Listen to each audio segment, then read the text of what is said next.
Okay, welcome to our module on Southeast Asia, Buddhist art and architecture before the year 1200. There's a ton of art about Buddhism that happens after 1200 that I hope you guys get a chance to look into. Since this is a short class, I'm just trying to go over the ancient history of these art practices so that you have some foundational knowledge.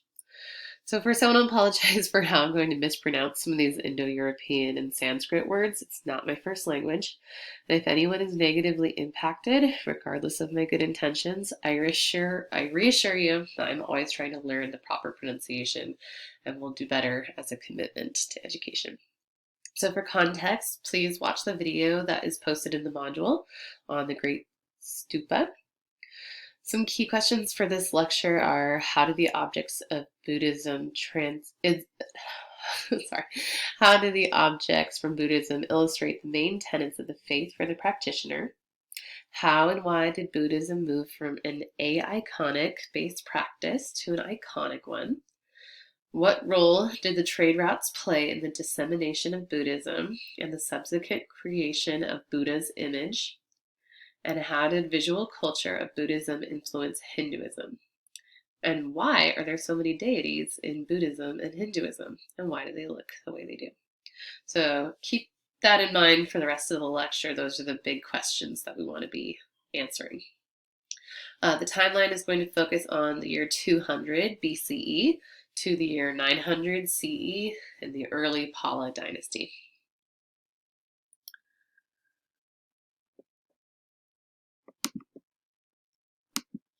So this is India. The Pala dynasty is happening mostly over here in Bangladesh.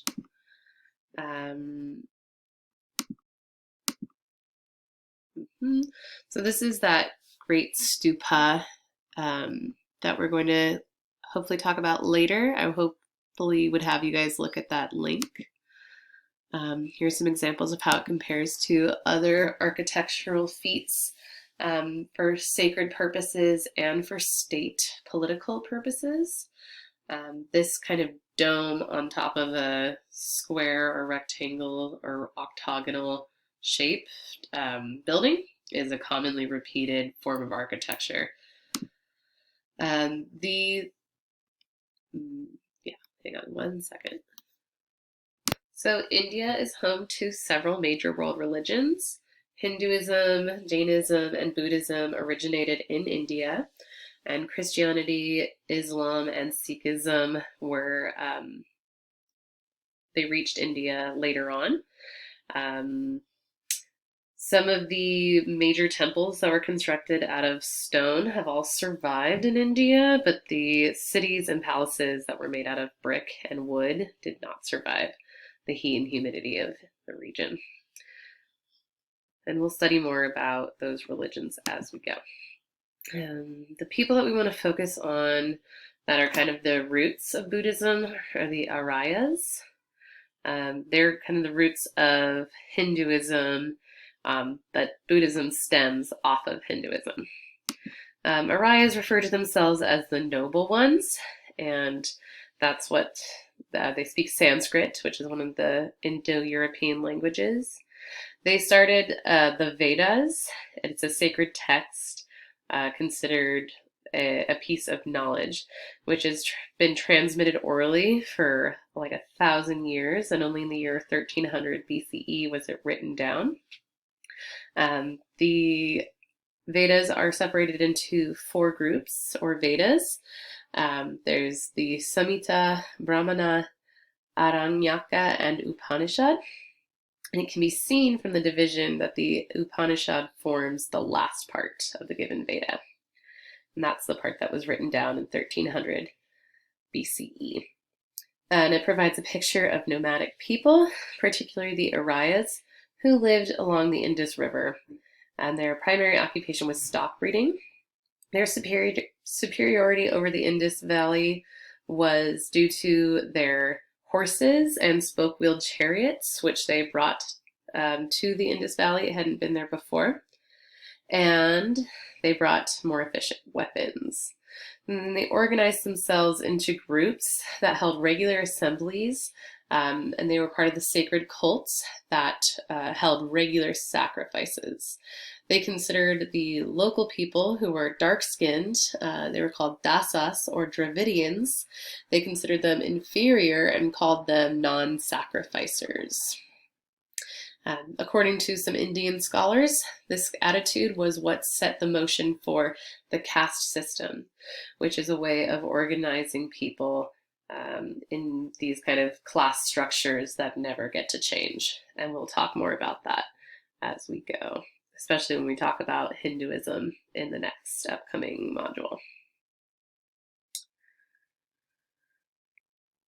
So, some of these core tenets of the belief systems of the Aryas and the Vedas include samsara, which is the cycle of birth, death, disease, and decay; karma, which is the universal law of cause and effect; maya, which is the illusionary nature of the phenomenal world; nirvana, which is the possibility of release or enlightenment, a sense of peace that releases you from samsara, or the cycle of birth and death; and moksha is being liberated from that. So moksha is like the state, and then nirvana is like the process of getting out of. Right. So in addition to these Vedas was the sacrificial rites that we discussed. And these were performed by priestly Brahmins. Brahmins had a dominant status, and that was kind of where they were near the top of the caste system. That led to a considerable discontent among the people. The outcome of this was a rise of alternative belief systems outside of Hinduism. So there were traveling sages, philosophers, spiritual leaders, and sects that were roaming the Ganges Valley. And as many as 66 new religions were formed. Only 2 of them survived long enough to become influential, and that was Jainism under the direction of Mahavira, and Buddhism that came through the teachings of Siddhartha Gautama, later known as the Buddha. He has a few different names, so bear with me as we go through those. But Siddhartha Gautama and Buddha are 2 of them. So Buddhism really rose to prominence. It spread across Southeast Asia in the following centuries and went all the way up the Tibetan Plateau and across into China, Korea, and Japan, as we'll see in the other modules. The history is Siddhartha, who is also known as Shakyamuni, which refers to Shakya, which is the lion. That was the name from his clan to which he was born. He lived a very palatial life where he did not have to live with any suffering, but he would take these secretive trips outside of the palace walls. When he did that, he observed a old man, a sick man, a dying man, and a holy man. And he believed that he needed to overcome the suffering of this world. And at the age of 29, he left the palace and palace life, and he joined the Sramana mendicant movement.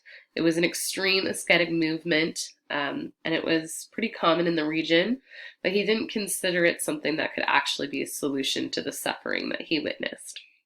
So he went, as the legend goes, he went to a small village called Bodh Gaya, which is now the Bihar district, and he sat down under a papal tree, which was then called a peepal tree and now is called a Bodhi tree. And he said he wasn't going to stop meditating until he understood the illusionary nature of the world, aka the Maya. And that he was going to find a way to be released from life that was exemplified in samsara, the suffering, the cycle of rebirth, disease, decay, and death. This realization he had was called an enlightenment that he referred to as the Four Noble Truths, and that's what becomes the Dharma, or the Buddhist law. He believed that through his teachings, you could take the middle path, and the middle path refers to basically the enlightenment was meant for all, regardless of the caste system. So if you were dedicated, you didn't have to dedicate yourself to a life of poverty, and you weren't able to reach its enlightenment just through being really wealthy. Individuals who could come to fully understand the Four Noble Truths would be able to achieve enlightenment, and it would end that cycle of rebirth. So if we consider life to be suffering, then the cause of that suffering is desire, and the cause of desire has to be challenged and faced and overcome. And then once that happens, you can put an end to this rebirth cycle. So, sorry, let me go back one. Once Shakyamuni arrived at the knowledge of the Four Noble Truths, he became an enlightened being and is henceforth known as the Buddha, the enlightened or awakened one. Bodhi, or enlightenment, is a state of perfect knowledge or wisdom, and the result of the unification of compassion, which is called karuna, and wisdom, which is called prajna. And these are aspects that are articulated in much of the universal culture of Buddhism.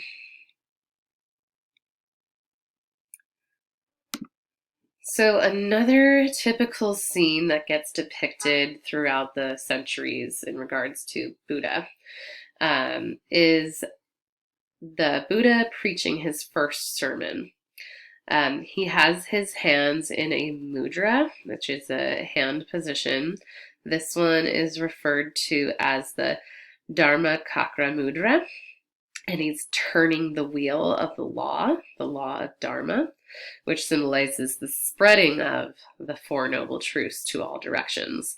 He's essentially setting the wheel of law in motion. And there will be more extensive analysis on this image of the Buddha found later in the lecture. So Ashoka is the king in the year 200 in the Magadha region in the north of India that emerged as the center of the first Indian empire, the Mauryan dynasty. The empire prospered due to its control of the river trade, forests, and rich deposits of mineral and strategic expansion.